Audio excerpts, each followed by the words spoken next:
On Tuesday, I delivered my address on the State of the Union.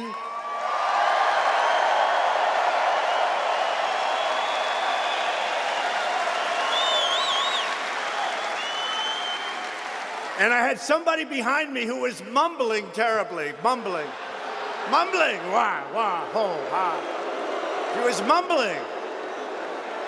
Very distracting.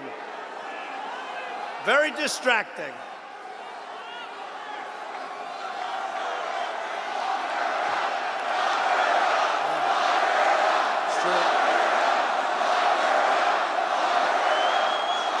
No, it was very distracting. I'm speaking and a woman is mumbling terribly behind me, angry. There was a little anger back there. We're the ones who should be angry, not them. We're the ones that should be angry. But